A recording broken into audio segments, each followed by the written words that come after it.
समाचार के प्रस्तुत करता है बाबा मोतेश्वर क्रिकेट एकेडमी व हॉस्टल। क्रिकेट प्रशिक्षण के लिए शीघ्र प्रवेश लें। प्रवेश हेतु संपर्क करें मोबाइल नंबर 8765432343। आप सभी देख रहे हैं पी न्यूज़ भारत और मैं हूं नीति गुप्ता। पिछले कुछ समय से सनातन धर्म ही दो धड़ों में बढ़ चुका है। 29 अक्टूबर को लखनऊ में आयोजित हो रहे लक्ष्मण संवाद कार्यक्रम से क्या दूर हो पाएगी सनातन धर्म की विसंगतियों को। हिंदू धर्म के कई संगठनों से जुड़े व सनातन धर्म के प्रचार प्रसार के लिए कार्य करने वाले अजय पांडे बता रहे हैं राजेश चौधरी से कि आखिर कैसे लक्ष्मण संवाद कार्यक्रम होगा सनातन धर्म के लिए संजीवनी व कैसे दूर होगी विसंगतियां। आइए देखते हैं राजेश चौधरी की समाज सेवी व सनातन धर्म की गौरव गाथा का प्रचार प्रसार करने वाले अजय पांडे की विशेष बातचीत। लक्ष्मण संवाद कार्यक्रम से संबंधित जो आज प्रेस वार्ता हुई उन्हीं में से हमारे साथ अजय जी हैं। अजय जी को आपने कई बार पी न्यूज़ भारत पे सुना और देखा। इनकी बेबाकी पी न्यूज़ भारत के दर्शकों को बताने की जरूरत नहीं है, क्योंकि अजय जी जो बोलते हैं वो ज़मीन से जुड़ा व दिल को छूने वाला बोलते हैं। लेकिन क्या लक्ष्मणपुर संवाद के बारे में इनके विचार है, क्यों आयोजित हो रहा है और ये कितना सनातन धर्म का प्रचार प्रसार करेगा और इससे कितने वो लोग जुड़ पाएंगे जिनको सनातन धर्म के बारे में जानकारी नहीं है, या यूँ कहें कि जो सनातन धर्म को मानते ही नहीं हैं, जो ये मानते हैं कि सनातन हिंदू से कहीं ना कहीं अलग धर्म है। ये यूँ कहें कि हिंदू धर्म जो है उसमें सनातन जो है लोग थोप रहे हैं। अजय जी से जानेंगे, क्योंकि अजय जी जो हैं इनके पास जो अनुभव है वो सभी जानते हैं हमारे दर्शक पी न्यूज़ के, कि अजय जी जब बोलते हैं तो शायद सारे जो अनुभव हैं वो उदाहरण सहित समझाते हैं। अजय जी सबसे पहले एक बार फिर आपका पी न्यूज़ में स्वागत है। बहुत बहुत धन्यवाद। अजय जी, जो कार्यक्रम हो रहा है लक्ष्मणपुर संवाद कार्यक्रम, ये कार्यक्रम क्या है और इससे कैसे आप सनातन धर्म का प्रचार करेंगे, जो युवा हैं उनको कैसे जोड़ेंगे? देखिए, कुछ बातों को समझें आपको जैसे हमसे पहले दीदी ने और प्रदीप जी ने बताया कि ये तैयारियां कुछ हमारे महीनों की कुछ दिनों की नहीं है, सालों की तैयारियां हैं। इसके बाद हम अदालत और अपने बाकी लोगों के सामने आके अपने बातों को स्पष्ट कर रहे हैं। मुझे जो काम मिला है इसमें वो कई सारे ऐसे लोगों के बारे में मिला है कि जिनका इस्तेमाल हम आने वाले समय में लोगों तक अपनी बातों को पहुंचाने के लिए करेंगे। मैं एक मास्टर ट्रेनर हूं और मेरा काम क्या है कि ऐसे हज़ारों ट्रेनर तैयार कर देना, ऐसे हज़ारों लोगों को ट्रेन कर देना, बता देना कि हम कहाँ तक पहुँचे हैं, क्या हमारे हाथ में है और क्या हमारी मंजिल है। हम लोग बहुत ज़्यादा हम कह दें तो बहुत ज़्यादा लकी लोग हैं, बहुत ज़्यादा अच्छे उसमें हैं कि हमने पीछे भी देखा है, हम अभी भी हैं और आगे भी देख रहे हैं। तो ये पीढ़ी के बाद हमें नहीं लगता कि बहुत ज़्यादा लड़ाई अगली पीढ़ी लड़ती अगर हम इतना आगे बढ़ के नहीं बात करते। दीदी ने अपना पूरा जीवन इस पूरे अध्यात्म के लिए और इस सनातन के लिए दे दिया, तो हम लोग भी जितना अनुसरण कर सकते हैं पीछे कर रहे हैं। आपको बता दें कि जो बौद्धिक समागम की बात है, लक्ष्मणपुर से क्यों संवाद बोल रहे हैं। लक्ष्मण जी शेषनाग के अवतार हैं और पूरी धरती का एक तरह से द्योतक है।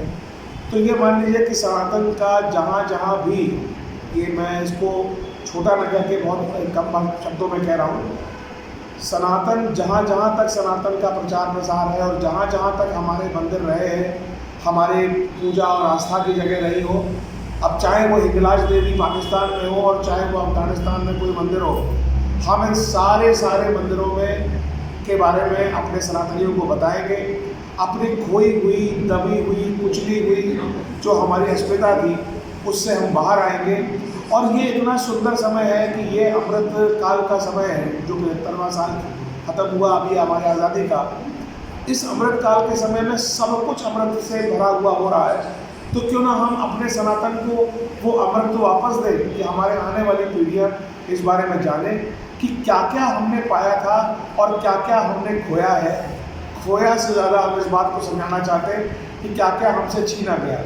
तो अपनी संस्कृति के बारे में अपने बच्चों को, अपने आने वाले जो लोग हैं और जो हमारे बौद्धिक उस पर लोग आएंगे, उनको हम पूरा कन्विंस करके, ये एक तरह की भाषा नहीं है, भाषण नहीं है, ये संवाद है, कम्युनिकेशन है। लोग अपने प्रश्न भी पूछ सकेंगे, स्कूल के बच्चे आएंगे, युवा आएंगे, वो अपने बारे में, किसी बारे में अगर उनको लगता है तो प्रश्न भी पूछ सकते हैं। और इतने बड़े बड़े ज्ञानी लोग कभी आपको जल्दी आसानी से आपको नहीं मिल पाते जिनसे आप बड़ी बातें पूछ सकें। तो जैसे कुलदीप जी ने कहा कि जो चारों चीज़ें जिन पर काम हो रहा है, चाहे वो धर्म हो, संस्कृति हो और पढ़ाई लिखाई हो, शिक्षा हो, सब हो, अब इन चीज़ों के ऊपर उन्हीं के जो बिल्कुल बड़े बड़े विशेषज्ञ हैं वो बात करेंगे। और लक्ष्मणपुर इसलिए कि राम जी तो अब भगवान जो है उनका राज चालू हो गया है, तो लक्ष्मण जी उनके छोटे भाई हैं, उनका एक काम बड़ा है कि अब बाकी सारी चीज़ों के लिए हमको वो प्रेरणा दें और दीदी के पीछे पीछे हम लोग इन सब बातों के बारे में लोगों को बड़े अच्छे से संवाद के बारे में संवाद करके बता सकें। आपको पता होगा राम मंदिर तो एक आर्किटेक्ट ने, एक वास्तुविद ने डिज़ाइन किया है, लेकिन ये जो ये ज्ञानवापी जो मंदिर था उसके बारे में बहुत रिसर्च करके बहुत सारे लोगों ने बहुत साल लगा के उसका एक मॉडल बनाया है।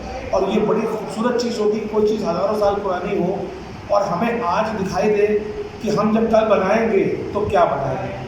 तो ये एक सुंदरता है। जो लोग आएंगे 29 तारीख को उनको बहुत कुछ देखने सीखने को मिलेगा। मैं लखनऊ वासियों से और जो लोग हमारी बात सुन रहे हैं सबसे आग्रह करूँगा कि बढ़ चढ़ कर आएँ और इस प्रोग्राम को में हिस्सा बने, और ना अगर आप आएँ तो कम से कम इसके बारे में लोगों को बताएं। और हमें ज़रूर आप सबकी शुभकामनाओं की बहुत ज़रूरत है। अजय जी एक और सवाल है कि आपने कहा ये संवाद होगा बच्चों और जो युवा हैं उनके और आपके बीच, यानी कार्यक्रम के बीच। अभी बहुत हिंदू ऐसे हैं जो हिंदू धर्म और सनातन को अलग अलग मानते हैं। कैसे दूर करेंगे जो विसंगति है, क्योंकि हिंदू मतलब सनातन धर्म जो है इसी को जब अलग मान रहे हैं, क्या ऐसा कोई है इसमें कोई क्या प्रस्तुत किया जाएगा कि जो लोग अपने आप को कहते हैं नहीं भाई मैं सनातन नहीं मानता हूँ, हिंदू को, क्या ऐसी विसंगति दूर करने का प्रयास किया जाएगा? देखिए, बड़ी सुंदरता सनातन धर्म की क्या है। जो कहता है मैं हिंदू हूँ तो पहली बात तो वो सनातनी है, वो माने अथवा ना माने, क्योंकि यही एक जीवन की विधि है, यही एक जीवन की कला है जो सदियों से चली आ रही है, सदियों तक रहेगी। अब वो कहे कि हम शंकर जी को नहीं मानते, हम तो हनुमान जी को मानते हैं, हम बालाजी को मानते हैं, हम साउथ के भगवानों को मानते हैं, नाम आप जो ले लीजिए। अगर वो जीता ऐसे है कि अपने माता पिता की के पैर छूता है, और अगर वो धरती माँ और प्रकृति को भगवान मानता है, गाय को माँ मानता है, गौ माता मानता है, तो ये 2-3 ऐसी चीज़ें हैं जो ये बात प्रूव करती है कि वो सनातनी है। उसके बाद गले में वो क्रॉस रखा है, कुछ भी करे, सनातन की सुंदरता यही है कि ये आभूषणों में नहीं चलता, ये अपने मन और मस्तिष्क और मनोभाव में चलता है। तो सनातन सदा के लिए रहे कि कोई हिंदू दुनिया में ऐसा नहीं है जो सनातनी ना हो, और हम हो सकता है कि बहुत सारे ऐसे सनातनी हैं जो हिंदू ना हो।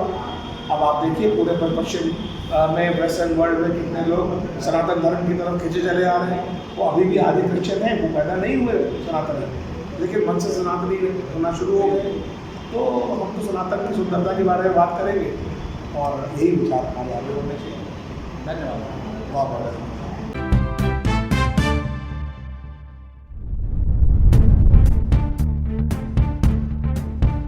इस समाचार के प्रस्तुतकर्ता हैं बाबा मोतेश्वर क्रिकेट एकेडमी व हॉस्टल। क्रिकेट प्रशिक्षण के लिए शीघ्र प्रवेश लें। प्रवेश हेतु संपर्क करें मोबाइल नंबर 8765432343।